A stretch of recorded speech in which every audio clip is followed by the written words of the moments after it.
Something was throwing it right at us. It was so close, but there was no sign of a person. Something was breaking saplings, just kind of crunch. The whole mood went from let's have a good time and sing around the campfire to, oh, what do we do now? I said, if you want to know the truth, it sounds like Bigfoot.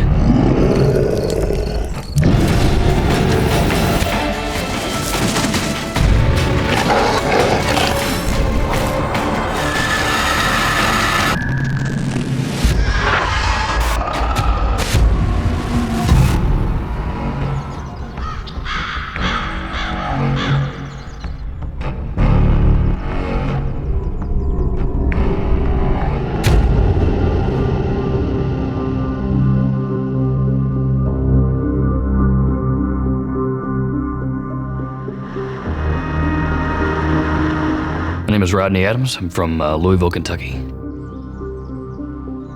Where I grew up at, my house was on a dead-end street, and behind me was nothing but acres and acres of woods, so that was my playground. Anytime that I really could, I spent outdoors, and I've just been in the woods my whole life.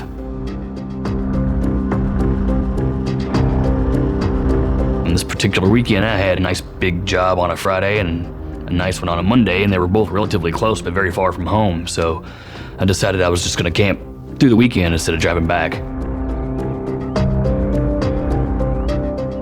I was on a kayaking backpacking forum, and I just kind of posted, hey, camping alone this weekend, and I said, anybody wants to join me? I'd love to have some company, because camping by yourself down there can get a little, shady sometimes. If you've truly ever been completely isolated by yourself in the woods, you start to find all kinds of strange things.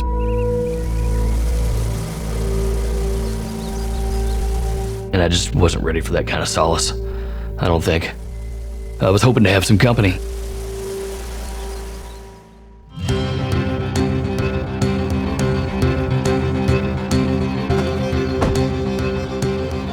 I've been to the gorge quite a bit before. It's a very unique area. It's paradise, a very beautiful place.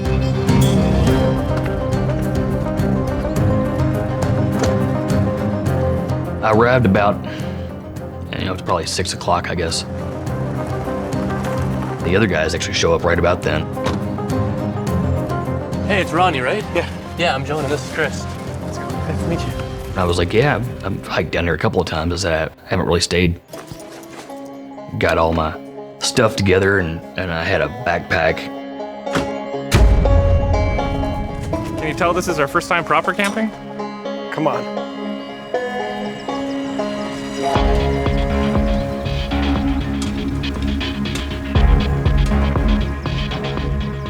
I had been to the Red River Gorge as a student in Kentucky, at the University of Kentucky.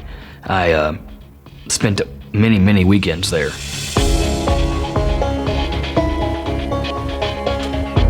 It's just beautiful. Old growth forest, the trees are 200 plus years old, and I like to be as remote as possible.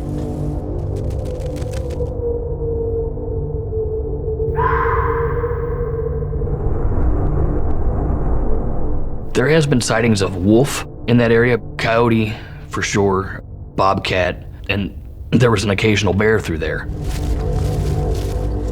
Nowadays, there's actually a lot more. The bear have actually moved back into that area. Pretty much spent my whole life in the woods in some shape or form. I've never really been a hunter. I felt pretty comfortable in there with the amount of wildlife that's there. That's probably why I didn't really have a weapon with me, other than a machete for chopping limbs.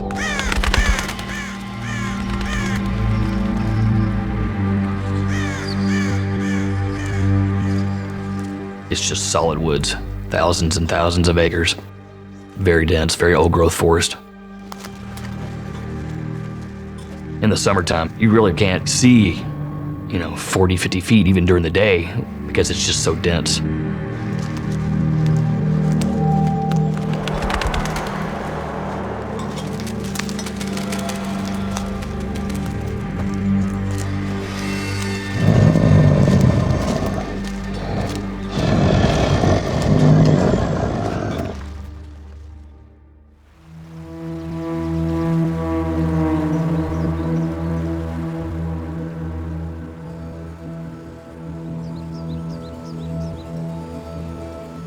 there's a big ridge and a bluff there, and then down below there was a waterfall and a huge stream, and the stream, it's just crystal clear. It's beautiful.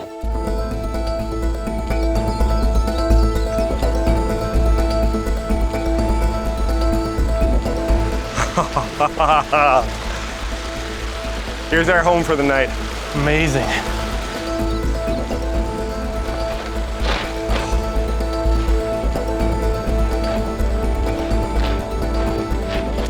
When we saw that spot, it just shined to us, that was the spot we wanted. It's beautiful and perfect. We get down there, start setting up.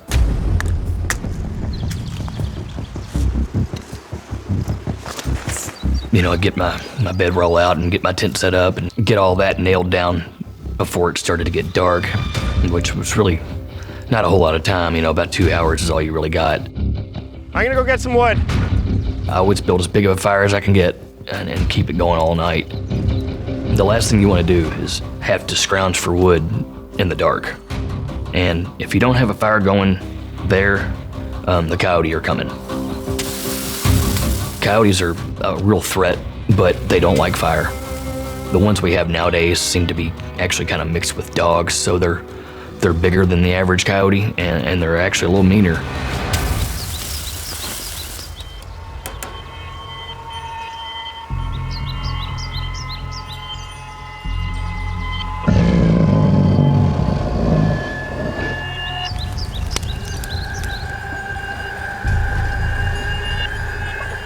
Decided I better get my pots and pans and scrub out this stuff, because if you let them sit for a day, you'll be scrubbing and scrubbing and scrubbing. So I get down near the water and just kind of scrub out the pans.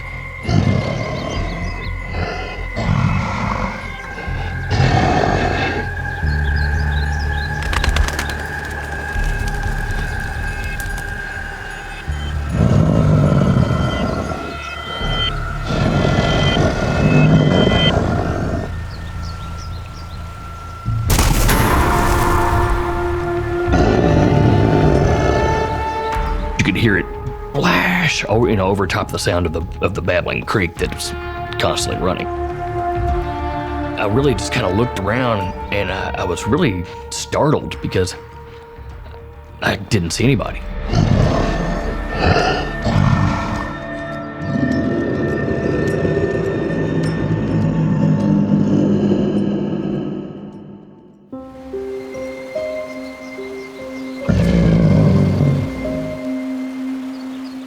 A little bit of Hemingway's nectar. Oh, there we go. Thanks, man. May I? Yeah, Oh, absolutely. Yeah. I've got a little bottle of Kentucky bourbon in my pack because it's a lot easier than carrying a 12-pack of beer. Here you go, buddy. And that's, just kind of giggling and carrying on and really not listening to or thinking about what's out there.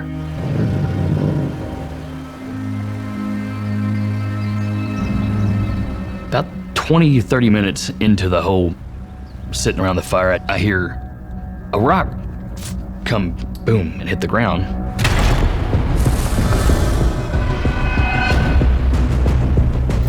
It actually landed right in front of me and rolled right up to the fire pit. Hey! Hey! Who's up there? Kind of startled us because it was so close. It was like something was throwing it right at us. But there was no sign of a person. It's huge. I actually realized when I picked it up that it had been pulled up out of the ground because you could see the fresh dirt on it. Hey!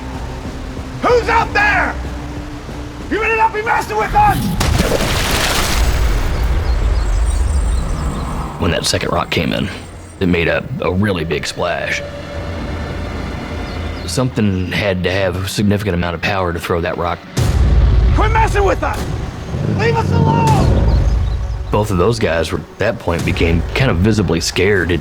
The whole mood went from let's have a good time and sing around the campfire to, oh, what do we do now?